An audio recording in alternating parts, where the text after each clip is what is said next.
Hyundai India का IPO 15 अक्टूबर को खुल रहा है, लेकिन इस आईपीओ के खुलने से पहले इसके जीएमपी ने निवेशकों का मूड ऑफ कर दिया है। आईपीओ के साथ दिक्कत ये है कि इसके जीएमपी में जो गिरावट शुरू हुई है वो लगातार जारी है। अब फिर से इसमें 3% की गिरावट आ गई। ग्रे मार्केट में हुंडई इंडिया के अनलिस्टेड शेयरों का जीएमपी अभी 65 रुपए है, जबकि सितंबर के आखिरी हफ्ते में इसका जीएमपी 570 रुपए था। वैसे मार्केट एक्सपर्ट्स का कहना तो यही है कि कभी भी किसी आईपीओ में निवेश करने का फैसला उसके जीएमपी को देख करके नहीं, बल्कि कंपनी के फाइनेंशियल्स को देख के करना चाहिए। लेकिन अभी सबसे बड़ा सवाल यह है कि क्या इस आईपीओ में पैसा लगाना चाहिए। इस पर कंप्लीट सर्कल कंसल्टेंट्स के गुरमीत चड्डा का कहना है कि कुछ मायनों में मारुति से इसे कंपेयर करके हम देख सकते हैं, क्योंकि पैसेंजर व्हीकल सेगमेंट में मारुति की लिस्टिंग के 20 साल के बाद किसी पैसेंजर व्हीकल कंपनी की लिस्टिंग हो रही है। अगर हम कंपनी के नेट एसेट को देखें तो पता चलेगा कि मारुति के मुकाबले ये कहां है। नेट एसेट का मतलब आप ये समझ लीजिए कि कितनी बार कोई कंपनी अपनी एसेट का इस्तेमाल करती है। तो हुंडई का नेट एसेट 10 है, क्योंकि ये 3 शिफ्ट में प्रोडक्शन करती है, जबकि मारुति के लिए ये 8 है। इसके अलावा हुंडई इंडिया के पोर्टफोलियो को देखिए तो वो प्रीमियम है। मारुति का फोकस जहां लोअर एंड वाली गाड़ियों पे रहता है, वहीं हुंडई इंडिया का फोकस एसयूवी पे है। अगर हम फिस्कल ईयर 2024 के लिए इसका प्रोडक्ट मिक्स देखें तो सबसे ज्यादा 63% एसयूवी, 23% हैचबैक और सबसे कम 14% सेडान है। क्रेटा और अपने कुछ दूसरे की ब्रांड के साथ हुंडई इंडिया ने एसयूवी का मार्केट बहुत अच्छी तरह पकड़ा है। कंपनी ने अपना फोकस एसयूवी में बढ़ाया है और लोअर एंड सेडान का प्रोडक्शन बंद करके कुछ हद तक अपनी वॉल्यूम सैक्रिफाइस भी किया था। इसके पास अगर हम मार्केट शेयर देखें तो 15% है।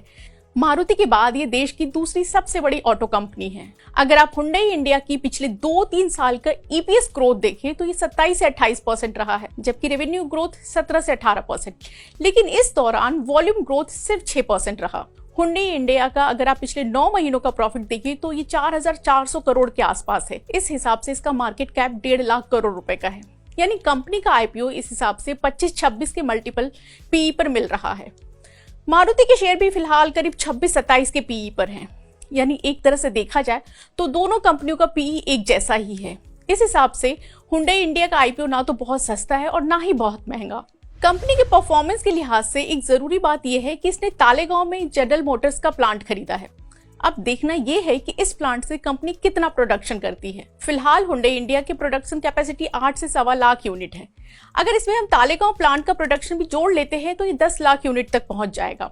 मुमकिन है कि तालेगांव प्लांट के प्रोडक्शन का इस्तेमाल कंपनी एक्सपोर्ट बढ़ाने के लिए करे। कंपनी ने चीन पे पिछले कुछ दिनों में अपनी डिपेंडेंसी कम की है। चीन के कई प्लांट शट डाउन कर दिए हैं। ऐसे में अगर हुंडई इंडिया भारत को एक्सपोर्ट हब बनाती है तो शेयरों को फायदा हो सकता है। हुंडई इंडिया ऐसी कंपनी नहीं है कि लिस्टिंग पर आपके पैसे डबल हो जाए। लिस्टिंग पर कुछ हद तक मुनाफा मुमकिन है, लेकिन कंपनी के शेयर लॉन्ग टर्म में बेहतर प्रदर्शन कर सकते हैं। इंडिपेंडेंट कंसल्टेंट अमरीश बालिगा ने कंपनी को समझने के लिए इसके बैलेंस शीट पे फोकस किया है।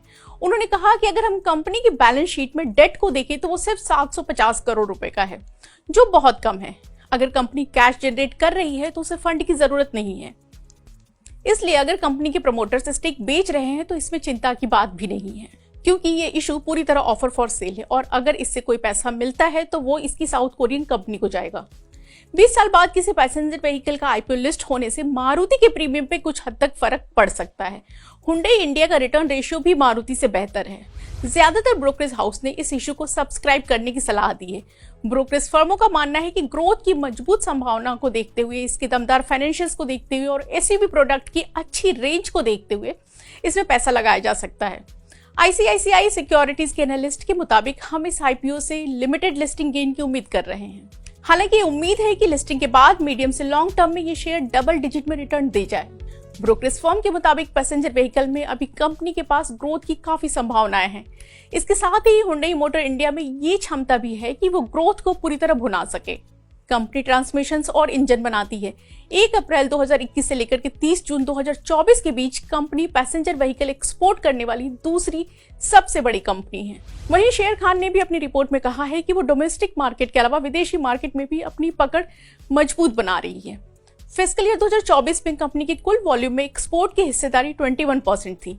कंपनी चाहती है कि south Asia, Latin America, Africa और मिडिल ईस्ट के लिए बड़े पैमाने पर गाड़ियां एक्सपोर्ट करे। हालांकि दूसरी कंपनियों के नए प्रोडक्ट लॉन्च करने से कंपनी के लिए कंपटीशन बढ़ा है और इसका असर इसके प्रॉफिट पर भी दिख सकता है। एसबीआई सिक्योरिटीज ने भी इसे सब्सक्राइब फॉर लॉन्ग टर्म की रेटिंग दी है।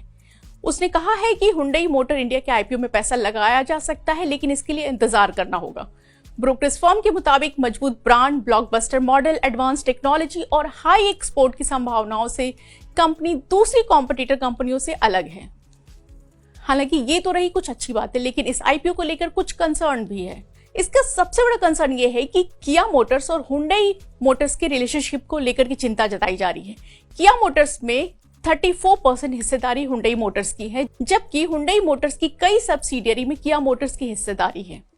वैसे दोनों का कामकाज अलग है, लेकिन प्रोडक्ट लाइनअप सेम होने की वजह से एक डर है कि दोनों एक दूसरे के वॉल्यूम को नुकसान पहुंचा सकती है, जिसका खामियाजा यहाँ के निवेशकों को उठाना होगा। कंप्लीट सर्किल कंसल्टेंट्स के गुरमीत चड्ढा के मुताबिक बिल्कुल इसका नुकसान हो सकता है, यानी कि दोनों कंपनियों की जो आपसी साठगांठ जो सहयोग है उसकी वजह से निवेशकों को लॉस हो सकता है।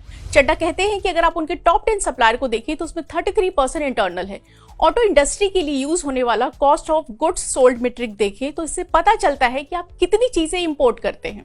ऐसे में निवेशक चाहेंगे कि कंपनी का फोकस लोकलाइजेशन पे ज्यादा रहे। चड्ढा का कहना है कि अगर आप इस आईपीओ में पैसा लगाना चाहते हैं तो लॉन्ग टर्म के लिए लगा सकते हैं। ऐसे में बेहतर है कि लिस्टिंग के बाद पैसा लगाएं। लॉन्ग टर्म के लिहाज से खरीदना ठीक है, लेकिन उसके लिए आप अपने फाइनेंशियल एडवाइजर की सलाह भी जरूर लें। हुंडई इंडिया का आईपीओ 15 अक्टूबर को खुलेगा और 17 अक्टूबर को बंद हो रहा है, जबकि एंकर इन्वेस्टर्स के लिए 14 अक्टूबर को खुला था। कंपनी का आईपीओ 27,870 करोड़ रुपए का है और इस हिसाब से ये फिलहाल देश का सबसे बड़ा इशू है। इससे पहले देश का सबसे बड़ा आईपीओ एलआईसी का था, जो 21,000 करोड़ रुपए का था। इतना तो तय है कि हुंडई इंडिया आईपीओ का वैल्यूएशन ज्यादा है। कंपनी के आईपीओ का इशू प्राइस 1865 से लेकर 1960 रुपए प्रति शेयर है। इशू प्राइस के हिसाब से हुंडई मोटर इंडिया का वैल्यूएशन 19 अरब डॉलर है, जो पेरेंट कंपनी हुंडई मोटर से भी ज्यादा है। कंपनी के सीएफओ तरुण गर्ग ने भी बताया था कि इंडियन मार्केट में ग्रोथ की संभावनाएं ज्यादा हैं और यही वजह है कई बार मल्टीनेशनल कंपनियों के इंडियन यूनिट का वैल्यूएशन उसकी पेरेंट कंपनी से ज्यादा होता है। ब्रोकरेज फर्म इक्विटास इन्वेस्टमेंट की एक रिपोर्ट के मुताबिक हुंडई मोटर इंडिया का पीई रेशियो 27 है, जबकि पेरेंट कंपनी का पीई रेशियो से 5 गुना है। लिस्टिंग के बाद हुंडई मोटर इंडिया का मार्केट कैप मूल कंपनी के 42% के बराबर हो जाएगा। तो आप भी लॉन्ग टर्म तक रुकना चाहते हैं तो इस इशू में पैसा लगा सकते हैं, लेकिन फटाफट कमाई करना चाहते हैं तो इससे दूर रहना ही बेहतर है। ऐसी ही तमाम खबरों को जानने के लिए आप हमारे साथ जुड़े रहिए। इसके लिए हमारे फेसबुक पेज को लाइक करें, यूट्यूब चैनल को सब्सक्राइब करें और व्हाट्सएप चैनल से भी कनेक्ट करें, जिसका लिंक नीचे कॉमेंट बॉक्स में दिया गया है।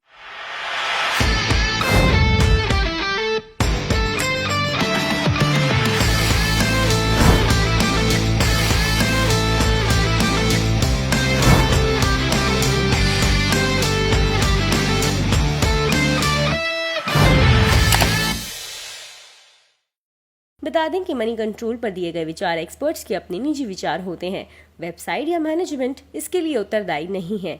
यूजर्स को मनी कंट्रोल की सलाह है कि कोई भी निवेश निर्णय लेने से पहले सर्टिफाइड एक्सपर्ट की सलाह लें।